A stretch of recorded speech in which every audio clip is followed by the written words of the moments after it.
नेताजी सुभाष चंद्र बोस पर बीजेपी और तृणमूल कांग्रेस में सियासी होड़ मची है, लेकिन इस सियासी होड़ में नेताजी की 125वीं जयंती के कार्यक्रम में माहौल थोड़ी देर के लिए तनावपूर्ण हो गया, जब भरे मंच से मुख्यमंत्री ममता बनर्जी ने प्रधानमंत्री की मौजूदगी में दो टूक कह दिया कि निमंत्रण देकर बेइज्जत करना ठीक नहीं, क्योंकि उनके मंच पर आते ही जय श्री राम के नारे लगने लगे। देखते हैं सौरभ गुप्ता की रिपोर्ट। अब हम स्वागत करना चाहेंगे माननीय मुख्यमंत्री ममता बनर्जी का मंच पर। गवर्नमेंट का प्रोग्राम का कोई डिग्निटी होना चाहिए। एक गवर्नमेंट का प्रोग्राम है, कोई पॉलिटिकल पार्टी का प्रोग्राम नहीं है। और पॉलिटिकल पार्टी का और नाराज ममता बनर्जी ने अपना भाषण चंद लाइन में खत्म कर दिया, क्योंकि प्रधानमंत्री की मौजूदगी में बीजेपी समर्थकों ने उनके मंच पर आने पर जय श्री राम के नारे लगाए। किसी को आमंत्रण करके निमंत्रित करके उसको बेइज्जत करना ये आपको शोभा नहीं देता है। ये हमारे लिए, मैंने क्यों यहाँ जितने भी उपस्थित कार्यकर्ता थे या फिर जितने भी सिटीजन्स थे, ये सारे जय श्री राम का स्लोगन उठाए हैं और मुझे और हम सभी को गर्व है। जय श्री राम में कोई पॉलिटिकल स्लोगन नहीं है। किसी को वेलकम करने के लिए जय श्री राम नारा क्वाइट कॉमन है। वो गुस्सा क्यों हो गई? We can definitely convey our... हम जरूर श्री रामचंद्र को याद कर सकते हैं और अपने भगवान को भी। मुझे जय श्री राम कहने में कोई बुराई नहीं लगती, क्योंकि जय श्री राम को युद्ध की ललकार नहीं है।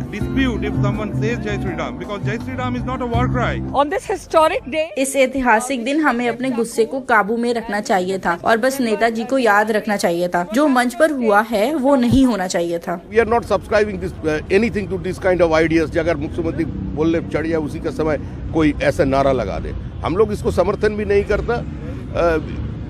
ये हो गया, ऐसा होते रहता है। बड़ा घटना में छोटी मोटी कुछ चीज होते रहता है। प्रधानमंत्री और मुख्यमंत्री विक्टोरिया मेमोरियल पर नेताजी सुभाष चंद्र बोस की जयंती मनाने के लिए जमा हुए थे। प्रधानमंत्री ने ममता बनर्जी को बहन कहकर संबोधित किया और कहा कि बोस को भारत की प्रगति पर गर्व होता, लेकिन नारों पर एक शब्द भी नहीं बोले।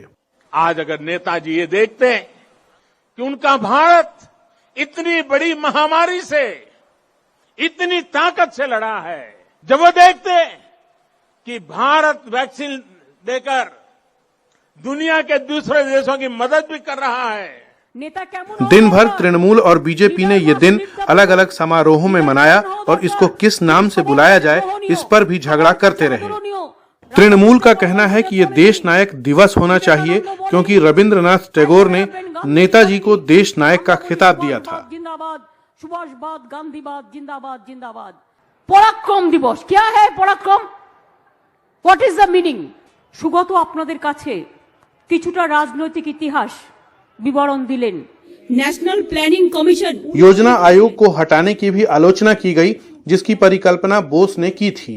ममता बनर्जी ने कहा कि इसे हटाने से एक ऐसा मंच चला गया जहां राज्य अपने मुद्दे उठा सकते थे। प्रधानमंत्री कोलकाता यात्रा के बीच नेताजी के घर भी गए।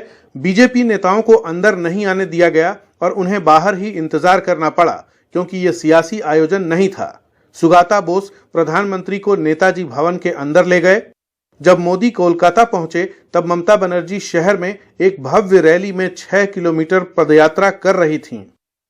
ममता बनर्जी एक पदयात्रा पे निकला है। नेताजी के जन्मदिन को मनाने के लिए एक बड़ी पदयात्रा निकाला गया है।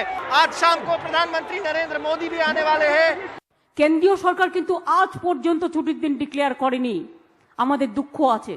আপনারা যে কোনো একটা জায়গার নাম শ্যামাপ্রসাদ মুখোপাধ্যায়ের নামে করতেই পারতেন, আমার কোনো আপত্তি নেই। এবার আপনারা বলুন, কেন নেতাজি সুভাষচন্দ্র বোসের নামে ডক তার নামটা উঠিয়ে দেওয়া হবে? কিসের জন্য? नेताजी सुभाष चंद्र बोस इंटरनेशनल एयरपोर्ट আমি করিয়েছিলাম রাজীব গান্ধীকে দিয়ে যখন উনি প্রধানমন্ত্রী ছিলেন। कोलकाता में मोनीदीपा बनर्जी के साथ सौरभ गुप्ता, NDTV इंडिया।